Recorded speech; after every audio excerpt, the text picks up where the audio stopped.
YouTube. Welcome back to the channel. So we're going to get through quite a bit of things. Not a big long preamble. I will mention, as usual, as we're starting to get closer to the holiday season, I will remind again that I will be doing a Christmas Eve and New Year's Eve live streams. I'll give more details in a subsequent video, so I don't want to spend too much time on preamble on this one. I've got quite a number of different things here. So if you like variety, this one's a good one for you. I will mention that one of them will show off actually a new project that I started working on just a little while ago. I want to do a separate video explaining in more context, so today I'm just going to go through the cards as part of this, and then I'll explain more later. So let's get to business. Put this aside, grab a couple of these because there's not a lot of stuff to go through. I won't spend too much detail on too much stuff, but anyway. First one, we're going to do 2020 Leaf Wrestling. I've been picking up some of these Leaf Wrestling autographs, and I haven't picked one up in a while, but this one was waiting from a ShipmyCards order here, so from 2020, Bret the Hitman Hart. So if any of you were familiar with my Fall Expo vlog, Bret the Hitman Hart was actually signing at the Expo, and Yannick picked up an autograph from him. So I had this one previously, so I got it in from as part of the ShipmyCards package. Now, continuing on with kind of the interesting theme that I've been picking up some autographs from some folks with some AEW association, Bret Hart would qualify because he actually presented the heavyweight championship when they initially introduced it. But this one's an interesting one. So this one may be familiar for those folks that are watching any AEW recently. One of their recent acquisitions in their series of them. So Adam Cole. So this one is from Topps Chrome, WWF. So he's still listed as an NXT guy at that time because I don't think he ever made it on the main roster. But so here's a Topps Chrome one from 2021. On card, it's the Green Refractor out of 99. Nice looking card. If I can find a good clip, maybe I'll play a little piece of the intro. Nonetheless, a pretty good pair of additional wrestling autographs to add to that section of it. Like I said, we got a lot of stuff to get through, so I'm going to move on quickly here. A couple of ones for the vintage side of things as I'm winding down this set. So I was down to 3 cards for the 1960 Parkhurst set. And today I'm going to show you 2 of them, and then one more is sitting at ShipmyCards. One of them is actually from a ComC order that will be headed over, and I'm going to try to see if I can get it in before the end of the year. We'll see. But either way, I'm right on the cusp of having it officially done, at which time I will do a showcase for this set. So from 1960 Parkhurst, we got Doug Harvey. With the train, of course, giving musical accompaniment. So we got Doug Harvey from the Montreal Canadiens. And then we've got the last card in the set, Jim Morrison of Detroit. This one's a little bit more beat up, but these ones are usually a little more expensive since it's the last card in the set. So usually first and last do a little bit of that, but it'll fit in with the rest of the set. So like I said, these 2 are the last 3 that I needed in order to get things finished up. So I'll leave the last card at the end, and then once I showcase that one, I'll be able to do a full, I'll do a video directly specifically dedicated to the set, and I'll go through the whole set one by one. So that'll be fun. We're approaching the end of that. That was one of my goals for the year end, and technically I finished, but I don't like to count it until it's fully in hand officially. Okay, next, let's do some Jamie Benn cards. And there's some good ones in this one. Definitely quality pieces as far as that portion of the Jamie Benn collection. So first, let's start off with some shine. 2015-2016, O-Pee-Chee Platinum, Seismic Gold. So this one actually came in the mail today as I'm talking to you. I'm recording this on the Friday. So this one actually came in the mail. I showcased a different Seismic Gold on Instagram. If you haven't noticed it, my Instagram has changed to Because I'm Carlos to match up with the channel and everything so that everything's kind of aligned. So that's been kind of the plan for a little while, and now I've executed it. So this one will probably get a showcase piece on the Instagram at some point. But there's one Seismic Gold. Beautiful looking cards. And how about a second? So here's another Seismic Gold. A little different design. I'm going to have to adjust the focus on this a little bit. So this is 14-15 as well. Actually, I think they're both 14-15. Am I right about that? No, sorry. 15-16 and 14-15. So there you go. They're in that order. So 2 different designs, 2 different years back to back of the Seismic Golds. Both of those are out of 50. And again, I've mentioned it before, I do appreciate that with the Platinums, Seismic Gold here. And for this year, I think this was the earlier year, they didn't put the naming yet convention in, but from 2015-16 on, they actually would label the parallels, which is actually super handy for those that are trying to acclimate themselves to the different series. But that is the Seismic Gold with the pattern.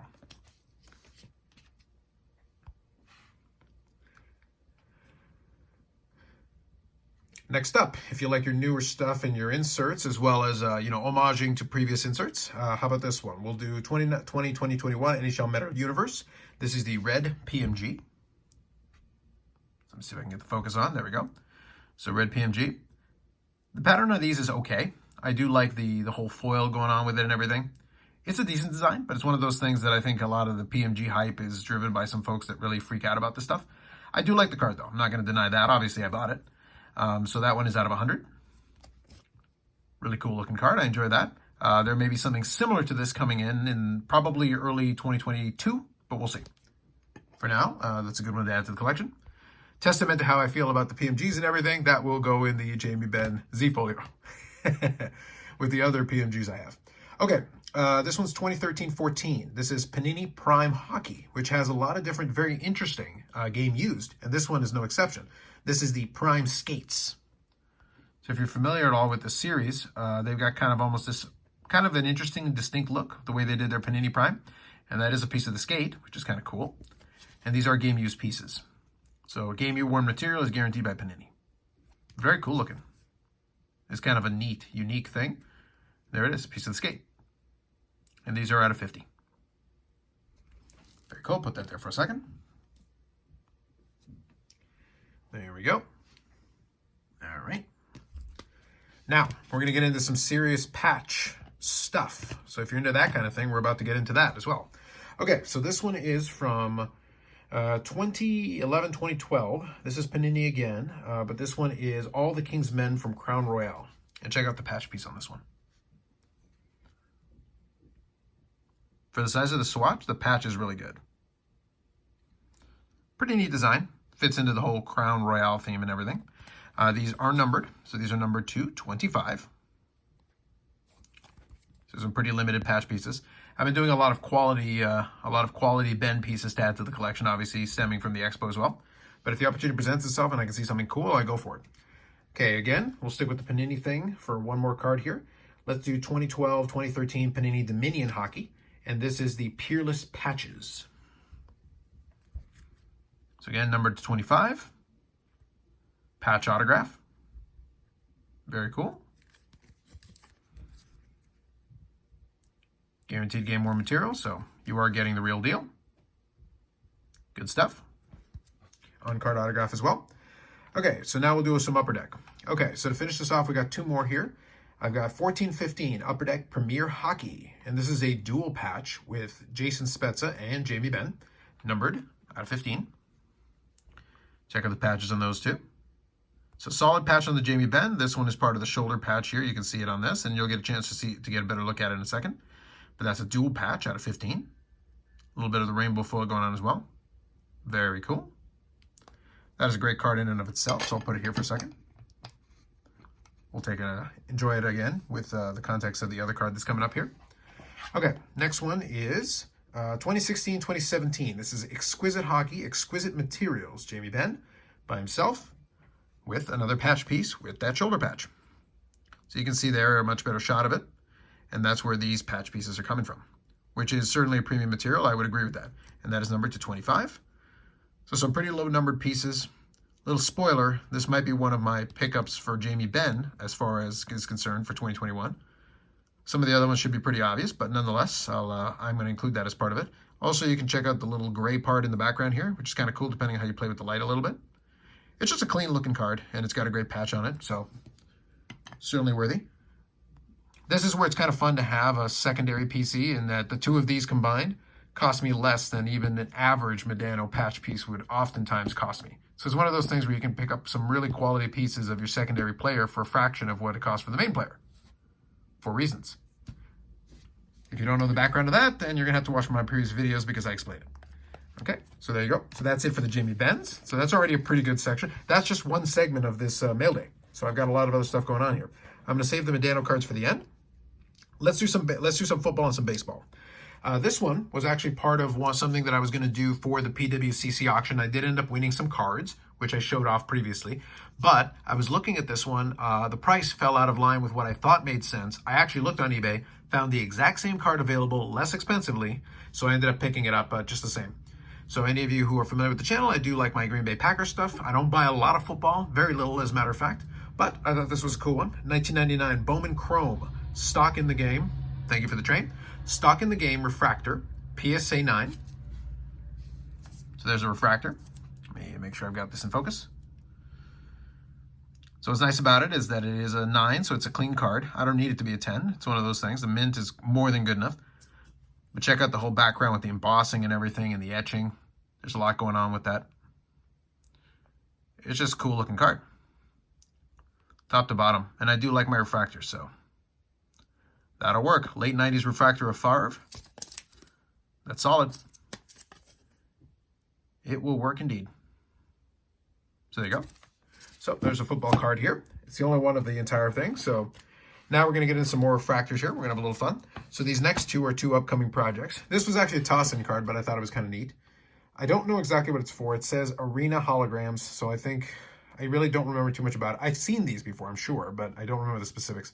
But here's a Ken Griffey Jr. hologram. Let's see if I can capture it for you. Let me just adjust the camera here.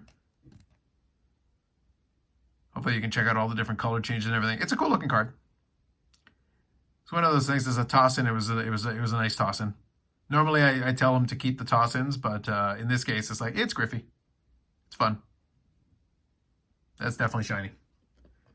Put that there for a second. Look at that. That's exactly what I'm talking about. There's the hologram in effect.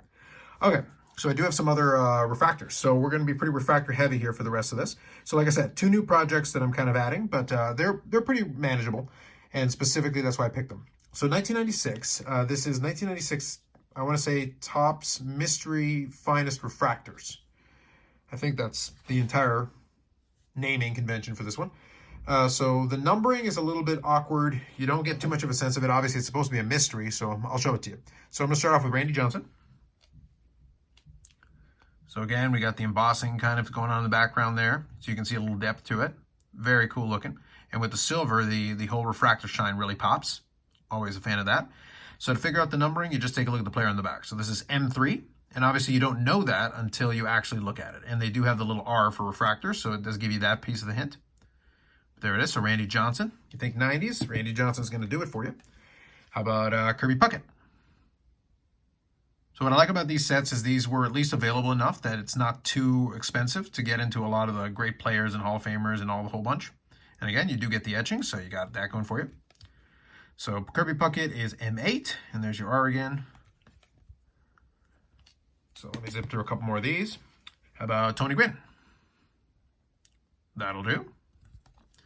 And Tony Gwynn is M9, so that's one after the Puckett.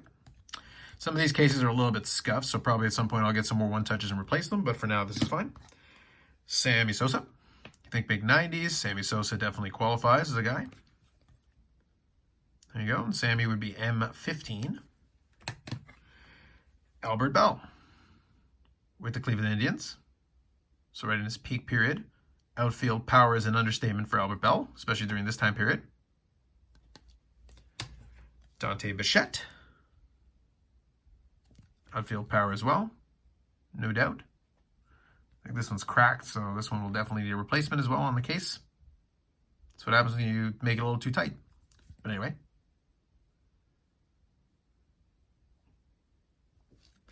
Still protecting the card, so that's fine. How about Jeff Bagwell? First space power. Again, look at how the silver plays with the light. It works. Solid. Hideo Nomo.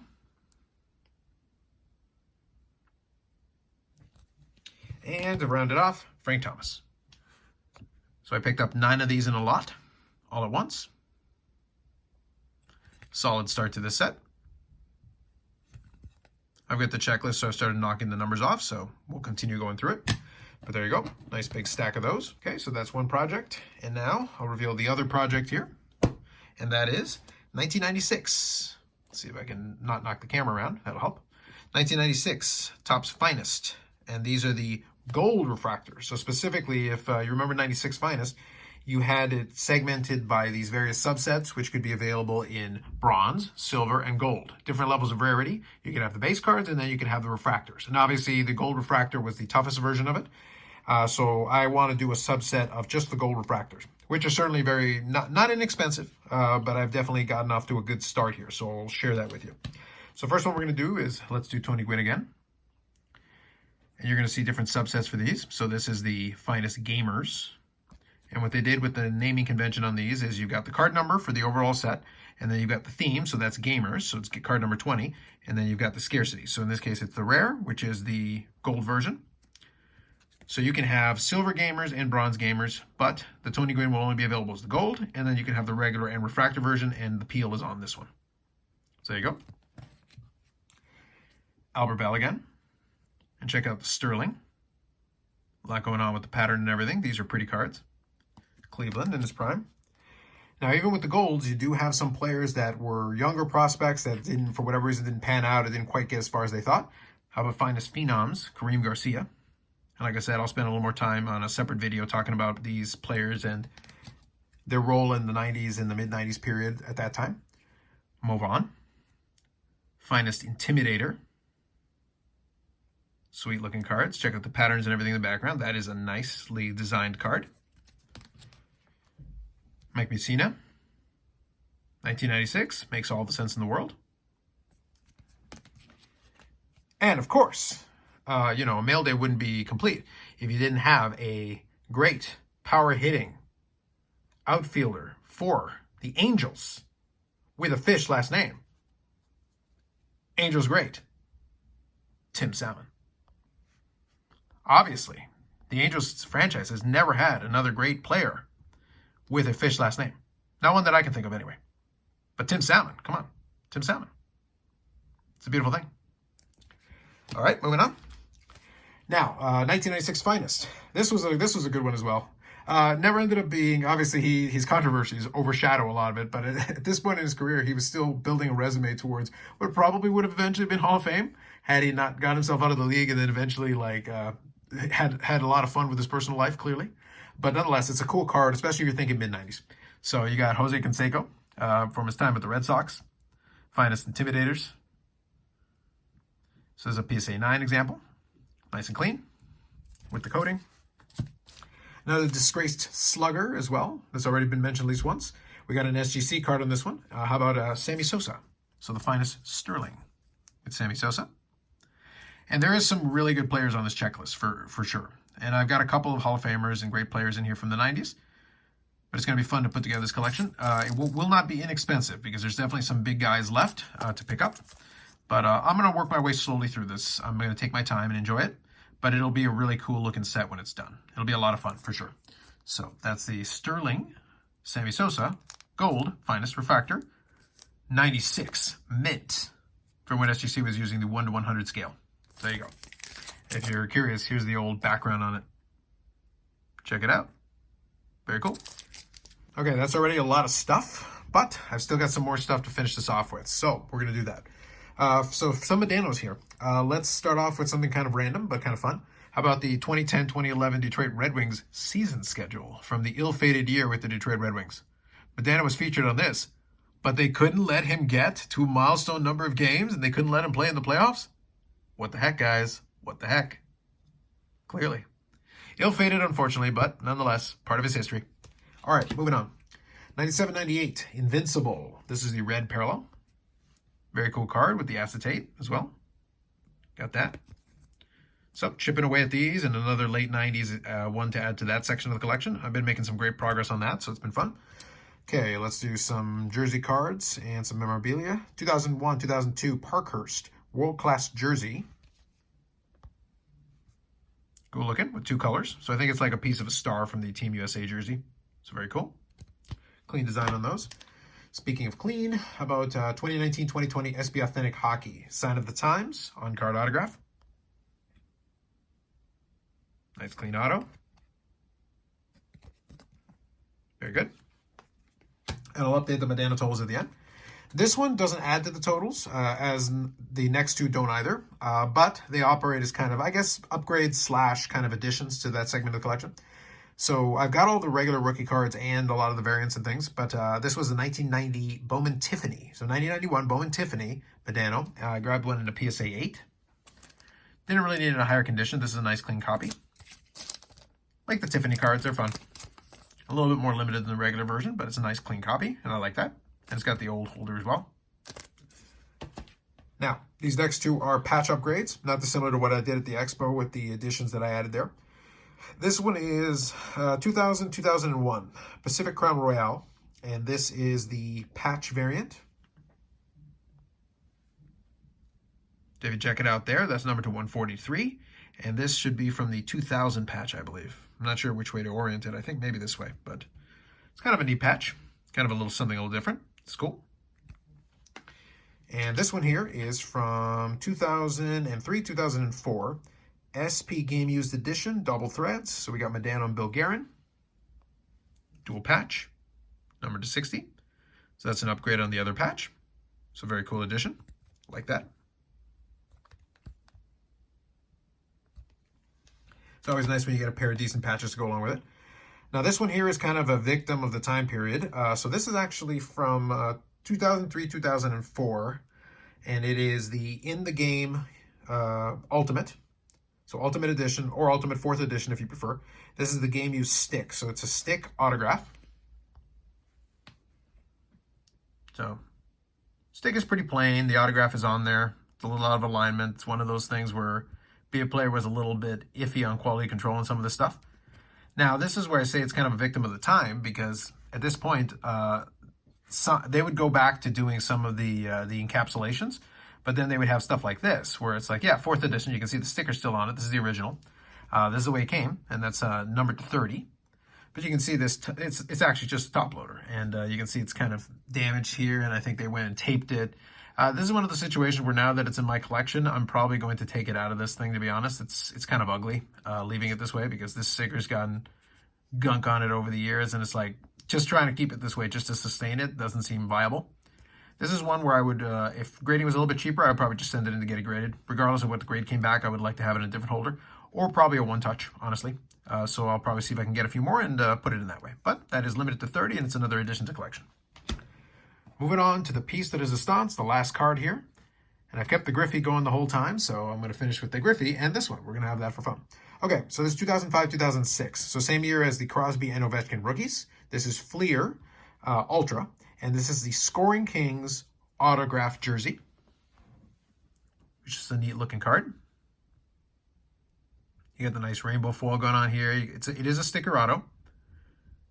So I've got most of the variants of this. I'm still missing the patch version, and there was a patch jersey available, but unfortunately I was outbid on that one, but I did win this one.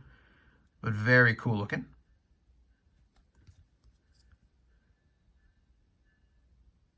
And that is out of 20. Very cool.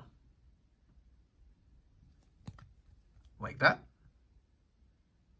So we'll finish off with that one. So that's been a pretty long mail day with all that stuff going on there. So quite a bit. That all said, let's do the update here on the totals.